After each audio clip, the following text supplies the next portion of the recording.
YouTube, what's going on? This is Ribs from Ribs Doing Film Things. How we doing? If you want to watch film photography videos every single week, go ahead and subscribe so you don't miss a thing. So this video contains two parts. The first part is me hanging out in the museum checking out a really cool exhibit here in London about masculinity. The second part of this video is me hitting up the studio to do a shoot with a model friend of mine. During the shoot, I used my Bronica ETRS and shot 2 rolls of medium format film. One color negative and one color positive. All right, let's jump into it. Yo, what's up YouTube? How we doing? So we out here today, heading to the museum actually, to the Barbican, to go check out a cool film exhibit of Masculinities. A lot of film photography there, a lot of digital. It's a big mix, so we'll see what we got there.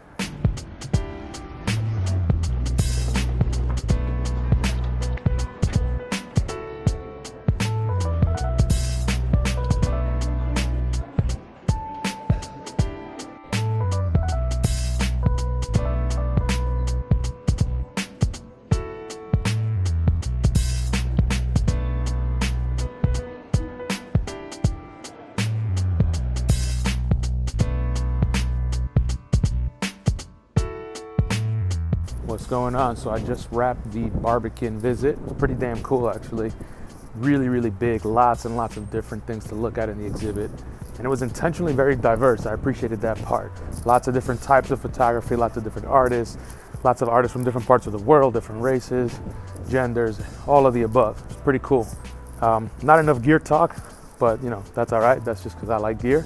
Would have loved to have known how the gear played a role in a lot of the artistic choices, but you know, I can look that up separately if I really care to look at any of the specific ones.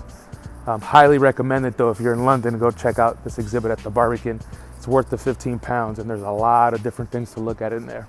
So now I'm headed to the studio to go do my shoot and I'll show you what we do over there.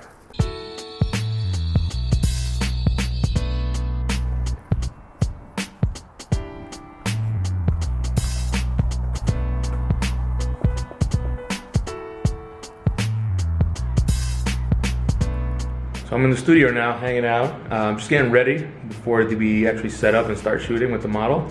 As I mentioned earlier, I'm going to be shooting some medium format, which is what you see right here. I got my Bronica ETRS. I'm going to start with the 75mm lens just to get some really good portrait stuff, pretty close up tight.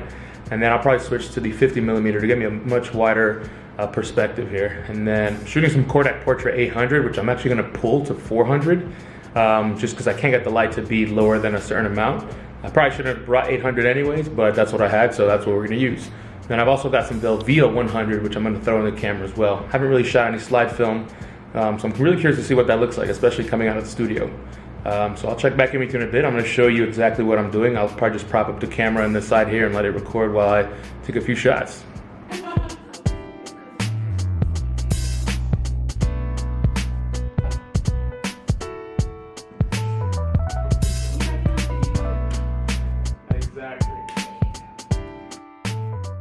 To start, I used Portrait 800 on my Bronica ETRS. I actually rated the film at 400 because the power output from the strobe light was too strong. As a result, I pulled the film when developing. I switched between the 75 and 50mm lenses. 75 giving me a 50mm for a full frame equivalent, generally great for portraits.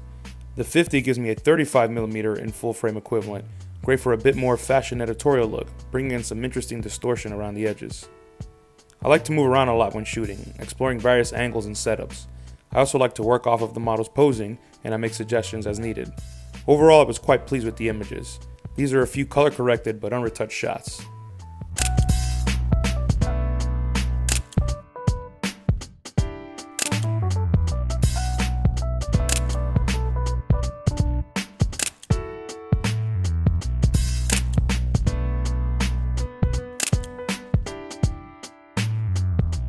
I've never shot slide film on medium format or in the studio, so I was really curious to see what the results would be like.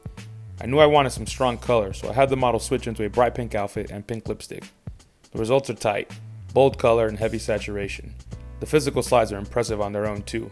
I'll probably be doing this a bit more in the future as the results are quite interesting.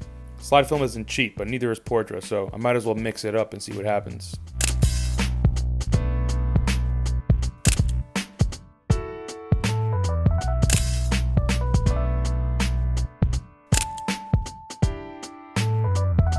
So what do you think? Did you like the images? Do you see a difference between the color positive and the color negative film? Let me know what you think in the comments. As usual, please go ahead and leave me a like if you enjoyed this video. And if you want to see more videos like this every single week, definitely go ahead and subscribe. All right, y'all, until next time, peace out.